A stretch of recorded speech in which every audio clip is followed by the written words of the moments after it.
Hi, katzcradul here. This is an important update to the sanitation kit video that I made a little over a week ago. Occasionally when I make a video on a particular subject, after I post it, an expert on that subject will come out of the woodwork. And that's exactly what happened when I made this video. A YouTuber by the name of, let me see if I can pronounce her name, Rhiahl, I believe that's how you say her name. I'll post it here and a link to her channel below. She actually sent me a couple of emails about sanitation. She is an expert in that field. She owns her own sanitizing, I guess that's what you call sanitizing business. She cleans up nasty messes, really nasty messes, things that you wouldn't ever want to have to do.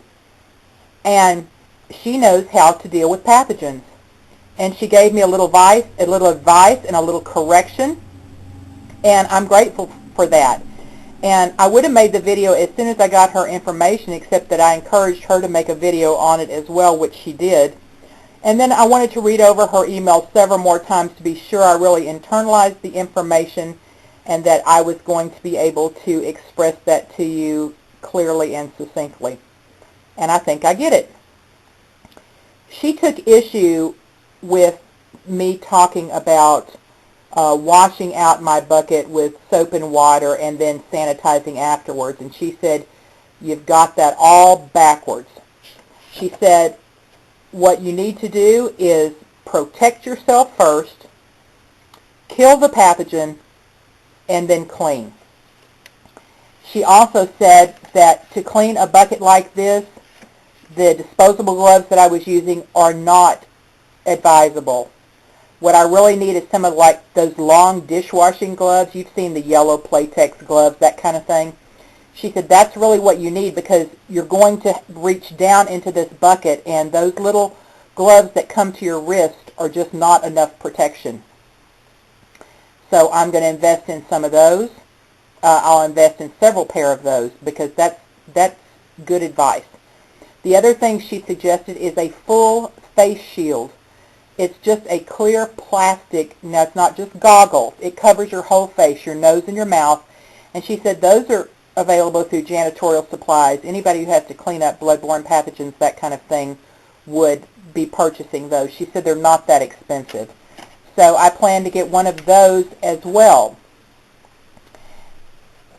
So she says what you do. If this bucket is full of nasty stuff, say my supplies are all taken out and we've filled it up, she said what you would do is you would put on your gloves and your face shield. I don't know why I can't get this lid to stay up now. Put on your gloves and your face shield and then go dump the bucket into a hole. Dump the contents of the bucket into a hole. Then you would come back and you would kill the pathogens on the bucket. Now how you would do that is, and one of the things, when I packed this bucket back, as soon as I got through with the video and turned around, I was sitting on the sofa when I made the video, when I turned around there were a couple of things that I had left out of the kit. A couple of rags and clean wash rags because I had emptied this kit and repacked it and I was washing the washcloths. So I had some washcloths in there for face washing, but also a couple of rags, and I had a packet of pool shock, which is chlorine, which is what I would use to make the Clorox water to clean my bucket. Now I've made a video on that before and I know you've seen it. They come in little packages. It's pool shock, but you have to get the one that doesn't have any conditioner, any algae killer, anything like that, because just a very little bit of that into an empty Clorox bottle, then filled with water, will make stock chlorine, which is exactly like what you would buy at the grocery store in the 1-gallon jugs. But interestingly enough, you don't want to spray this bucket down. She said that is not at all what you want to do. And if you watch her video, which I'm going to link to this, you'll see why.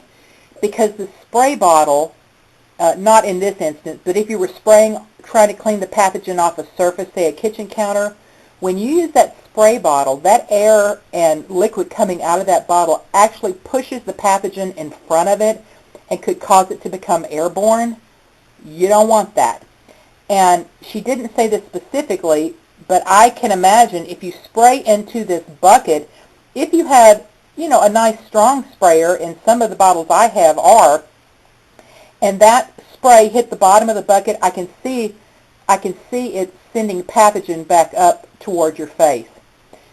So she said rather than spray bottle, which is not advised, that you pour, of course your hands are gloved, you pour the Clorox water or the pathogen killer, whatever you're going to use, I'll be using Clorox water, onto your rag, soak your rag, and pour it over your bucket and wipe that rag around over your bucket and clean all that out. You'll want to make sure every part of the bucket, that touches every part of the bucket. And then you would leave that for 30 minutes to be sure it's killed everything. Now what I'm going to do is I would have another smaller bucket sitting right by filled with more Clorox water, and when I take off my gloves like she demonstrated in her video, I would drop those gloves into the Clorox water and also the rag I had used as well directly into the water, and leave those sitting for 30 minutes so they're cleaned. She said then and only then are you prepared to wash out and clean the bucket with soap and water. But you must kill the pathogen first, not in the reverse order. You don't use soap and water and then put the pathogen killer on it. You kill the pathogen first, then you clean with soap and water. Let me just glance at my notes right here and be sure I got everything that she said. I think I've covered everything. Let me just double check one more time here. Oh, another thing she mentioned is that, and I mentioned this in my video as well, that hand washing is preferable over hand sanitizer always, that we're breeding some nasty strains of bugs that are, going to be resistant to hand sanitizer, and it's not a good idea. We should use hand washing when we can. She said, she talked a minute to me about HIV and said it's very easy to kill. Once you get out of the temperature zone that it likes, it will die. But she said something interesting. She said distemper is very hard to kill. And she said it can live even in the yard for 3 to 5 years after you think it's gone. And it can live even in a very, very cold climate that it's very difficult to get rid of. Well, that intrigued me, so I did some research and found out that dogs can give distemper to you. And while it really doesn't affect us as humans, we then become a carrier of distemper. And let's say you had a dog that had distemper and died, but the dog had given it to you. You could get a new pet a couple of years down the road and give it to your pet. That's very interesting. If you're an animal lover, like me, Pup? Look here. Yeah, I know. Yeah, you don't want to do that. So you might want to research that a little bit. It's interesting. I think I've covered everything now. Just wanted to be sure that you had the update on this, that you had the most current information. I did a video talking about aluminum a couple of days ago. Well, maybe it was yesterday.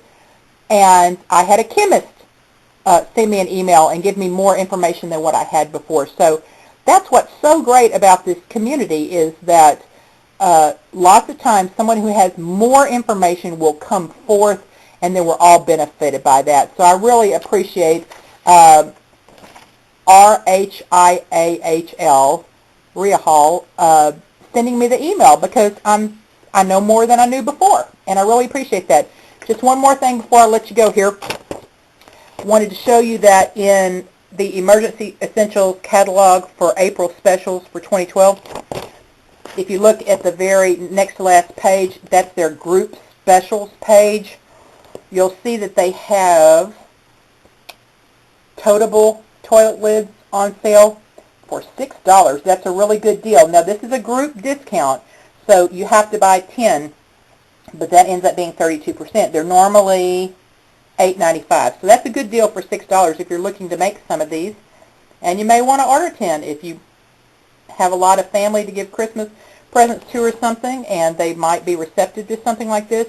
Would make a great gift to pack a bucket and make a sanitation kit for your family. I have a friend who, when she heard about it, made one for all of her adult children for Christmas, and they were glad to get it. So anyways, I hope that maybe closes the lid on this issue. If not, or you have any other ideas, please let me know, and we'll just keep working on it till we get it right. That's all for now. Cat's Cradle.